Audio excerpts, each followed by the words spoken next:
Media crossovers are cool, right? It sure seemed that way back when the results were as wildly ambitious as Who Framed Roger Rabbit, or ironically mismatched as Mulder and Scully appearing on The Simpsons. Nowadays, it's a brutal competition to determine the most disparate intellectual properties corporate behemoths can smush together to generate revenue. Have you no shame? It's a feeding frenzy of cross-promotion and brand synergy. And maybe that's all it ever was, but before I knew better, I loved watching stuff like Laugh Olympics. Where else could you see Scooby-Doo team up with Captain Caveman?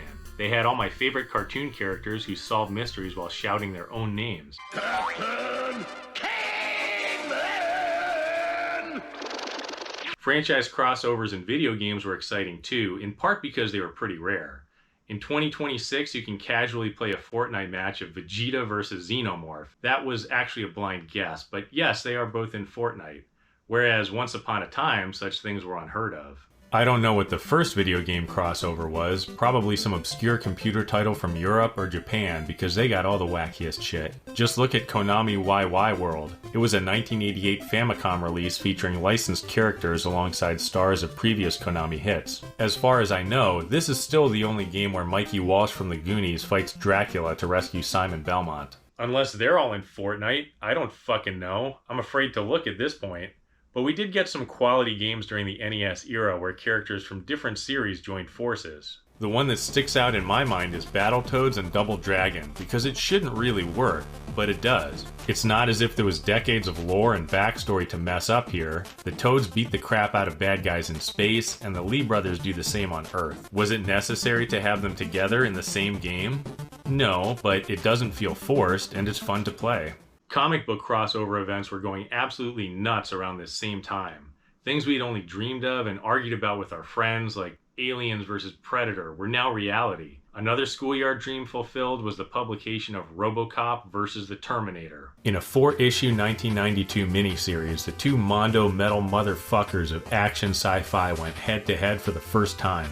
The story goes that in the distant future of 2029, yikes. Skynet and its Terminator army have nearly wiped out all life on Earth. Discovering that the human brain of Alex Murphy was Skynet's catalyst, a surviving soldier travels back in time to destroy RoboCop. Then Skynet sends Terminators back in time to stop her. You know the drill. It's a good read, showcasing plenty of brutal combat between the welded warriors and a darker characterization of RoboCop than any of the films. He wants to destroy himself, not only to save the future of humanity, but because he no longer feels a part of it. If that won't work, he'll rebuild himself in the future using Skynet's own technology. Hell yeah. The comic has some funny details too. Why is there a dog Terminator? Why is there a Lambeer Memorial Hospital? Did he die in a tragic combat basketball incident? RoboCop vs. Terminator has the kind of premise that should be a slam dunk, and it is. Thank God they didn't screw it up. But past victories are no assurance of a safe future, not when time travel is involved. Our future gave rise to a Super Nintendo version of RoboCop vs. The Terminator, a second chance to capitalize on a great idea, or fail miserably. You are making a mistake. The game was packaged in an eye-catching black shell, and that is one expensive piece of mold-injected plastic these days. It's worth much more than the game itself. Other than titles which are extremely rare in their own right, this is one of the most unique Super Nintendo boxes, although it can't compare with the demand for the big Earthbound box. RoboCop and The Terminator each had their own action games on the system prior to the crossover. Let's try those games first, build up the rivalry before going head-to-head. Basing any 16-bit game on a movie as old as 1984 was unusual, unless it was as culturally relevant as Star Wars or The Wizard of Oz. But that's how big the Terminator franchise was in 1992. Even the first movie got its own Super Nintendo adaptation. Any review of this game will tell you the first level is interminably long and grinds your health bar away. That is absolutely true, but I wanted to see the rest of the game for myself. If you survive the mechanical gauntlet, which is a big if, Kyle Reese travels back in time to find Sarah Connor. The second level isn't much easier, even though I'm fighting humans instead of cyborgs. That's because you have to navigate blind jumps between piecemeal ladders over instant death pits. Who designed a fucking apartment building this way? You're dead, honey. 2 of the game's 6 levels are driving stages where you dodge obstacles and repel Arnold with gunfire. You have to survive until the timer hits 0, which takes about 30 seconds, but it hardly feels like driving when you can only twitch sluggishly left or right to avoid oncoming traffic.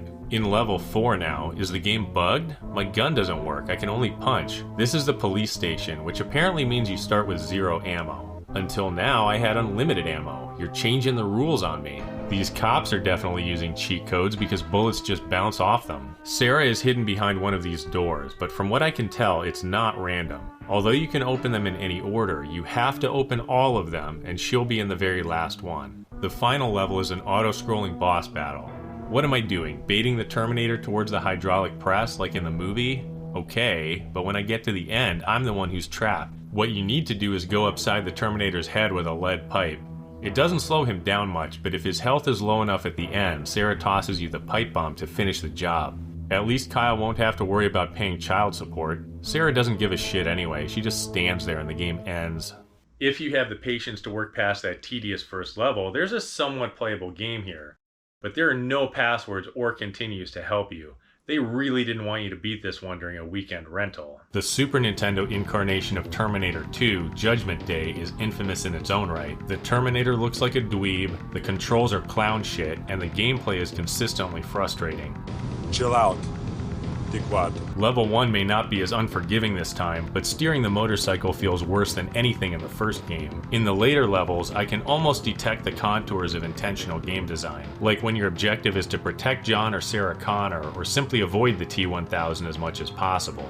These mall cops won't bother you as long as you don't start shooting. You're not supposed to stomp around blasting everything in sight, even though that would be more fun. I'm just so irritated by the game's crippling flaws that I can't engage with it on its own terms. It's like I can see a potentially exciting action game happening, but I can't participate because my character struggles to jump or turn around or do any goddamn thing I want him to. The control scheme is among the worst on the Super Nintendo, and that's not hyperbole. To get more miserable than this, you have to look at games like Space Ace and Pit Fighter, which are essentially broken and barely functional. This game has 8 levels highlighting memorable scenes from the movie. Driving the motorcycle and later the police car is how you move from one stage to the next. All the locations are part of the same map, but it's not like this is an open world. You can only enter the intended next stage, and I don't think there are secret areas or anything like that.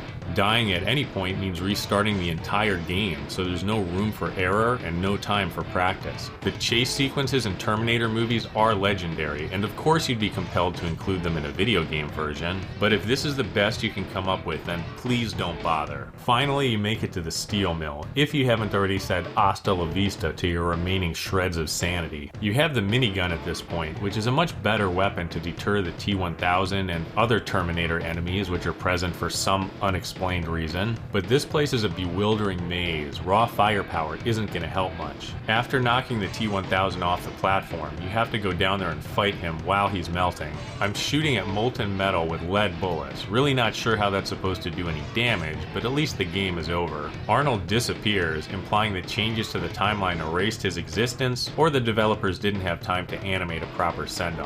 Even the NES version had that. The failure of this game is easy to explain.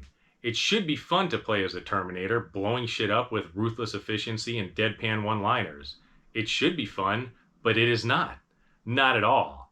Let's see if RoboCop fares any better. There was a whole ass Robo trilogy on the NES, but only the third movie got a Super Nintendo game. I had never watched it before now. I just knew it as the one that didn't have Peter Weller in the title role, and tried to compensate with a stupid jetpack. It's a pointless entry in the series, and it didn't help that Terminator 2 had set the bar so high, then this movie gave us RoboCop in a flaming pimp-mobile. I can only hope that the game ignores its source material as much as possible, but I may not survive long enough to find out because I'm getting my shit rocked as soon as I take my first steps. Enemies shoot the instant they appear on screen, so I'm waddling into a hail of bullets. The only way to mitigate the risk is to carefully advance until you see the next enemy appear. You are going to DPS very, very slowly. And by slowly, I mean fucking slow. Try playing this for the first time and you won't believe how quickly you die.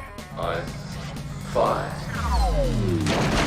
If this was an arcade machine trying to finesse me out of my allowance, fine, that I would understand. The likely explanation for making the Super Nintendo version so unfair is to cover for its simplicity. The platforming is minimal, so you basically walk to the right and shoot. There's no boss in level 1, just a van load of splatterpunks. This part is easy if you have ammo remaining, because yeah, you can run out of ammo in this game. It's not worth it. It is not worth this shit! At least the game is short, with 4 side-scrolling areas and 2 where you fly over the city. The flight sequences play like a very slow shoot-'em-up. Sometimes there isn't even anything to shoot. This is an embarrassing outing for RoboCop. Or should I be calling him Murphy? Because that first movie was all about reclaiming his humanity and autonomy. My friends call me Murphy. You call me RoboCop. Oh, you don't like it when I talk smack about your games, huh? Well, stay tuned. There's more where that came from. Unlike the Terminator games, RoboCop 3 at least has continues, although they're limited, and dying means restarting the current level. The sewer is swarming with my favorite enemy. Rats? 1 or 2. But humor me. How the fuck does a rat harm RoboCop? Do they chew his wiring? Are they electromagnetic? Don't try to tell me they're normal rats, because when they die they make the same oof sound as the human enemies. For what it's worth, which is nothing, the final battle mirrors the movie, with the kid sidekick playing on her iPad, her character sprite looking like it's from a completely different game. Meanwhile, I have to fend off these distractingly thick-thighed robo-ninjas. They'll mess you up if you get caught between them, but they get stuck in this pattern where they jump over you without attacking, so just kill them that way. The ending screen describes RoboCop flying away while the OCP building explodes. It might have been cool to see that happen instead of just reading about it. Actually, never mind. It wasn't that cool in the movie either. Fuck RoboCop 3. Neither franchise is impressing me much right now. All these Super Nintendo games are pretty bad so far. It all comes down to the main event, which is the way it should be. RoboCop, trademark, versus The Terminator, trademark. Let's determine the winner once and for all. In this corner, weighing in at 342 pounds, from old Detroit, he may not eat donuts, but he'll blast you in yo-nuts. It's RoboCop! And in this corner, 400 pounds of twisted steel and outdated Windows drivers, he's gonna take you back to the past to slay the witty moms who kick ass. It's the Terminator! You only get to play as RoboCop, which is to be expected based on the backstory, but it would have been cool to have both characters playable in the same game. Speaking of the story, it's an extremely abridged, somewhat altered version that's presented here. You should really read the original comics as a supplement. The first third of the game takes place in the present, and the rest is a long march towards taking down Skynet in the future. Here in the first level, the time traveler Florence attacks you from the background layer. That's a neat touch, and the game looks good graphically. RoboCop is well animated, and lightning crackles above the skyline. Florence leaps out of the shadows at the end of the level, but instead of a boss fight, she gets smoked by Terminators in a drive-by. Just as you're getting into a groove, enjoying the arm cannon you stole from Ed 209, the construction site level reminds you of RoboCop's inescapable weaknesses. He's slower than most enemies, and his jump feels labored.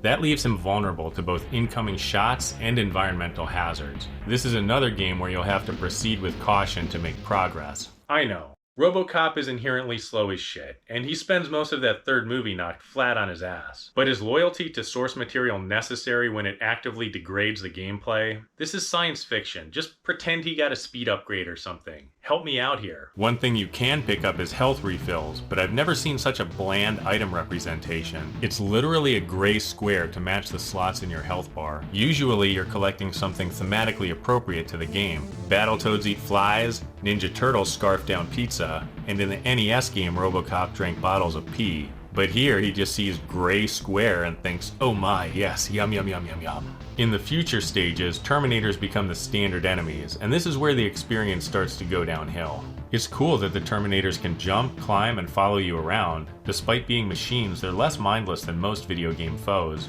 But each one takes a shitload of punishment, and they can respawn. I can't get into a rhythm with this game. I always have to stop and wait for a Terminator to stand up directly in front of my plasma cannon 9 times in a row.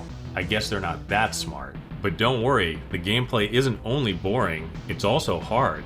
Damn hard in places. This airborne boss takes forever to destroy, and even if you have heat-seeking missiles, they just swerve all over the place instead of finding the machine's weak point. The easiest part of the game is flying in first-person perspective.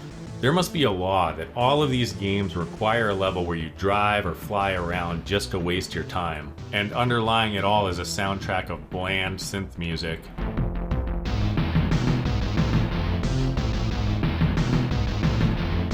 Maybe you have a hearing problem. This game does have some perks the others lack. Unlimited ammo? Yes. Unlimited continues? Yes. A password system? Fuck yes.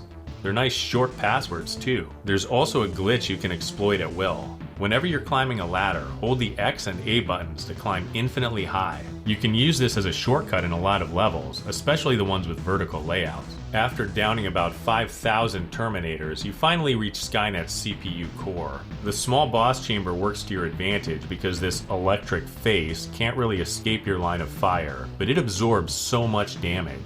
Then there's a self-destruct sequence to make you sweat a little bit, and RoboCop declares victory over the Terminators. There won't be a whole lot of police work to do afterwards, so I guess this was his retirement party. In many ways, RoboCop vs. the Terminator is better than the other games, with good graphics, passwords, and it's the longest of these games, if that's a selling point.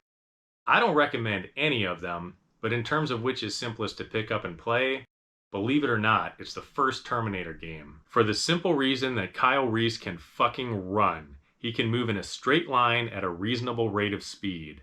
You forget how crucial that is to an action game until you've played 3 in a row where it feels like you're wearing cement shoes. So after all that, decades of cyber warfare stretching into the past, the future, multiple timelines, RoboCop and the Terminator are both losers, and the humans win this one. Good for you. I mean us. Good for us. Your levity is good. It relieves tension and the fear of death.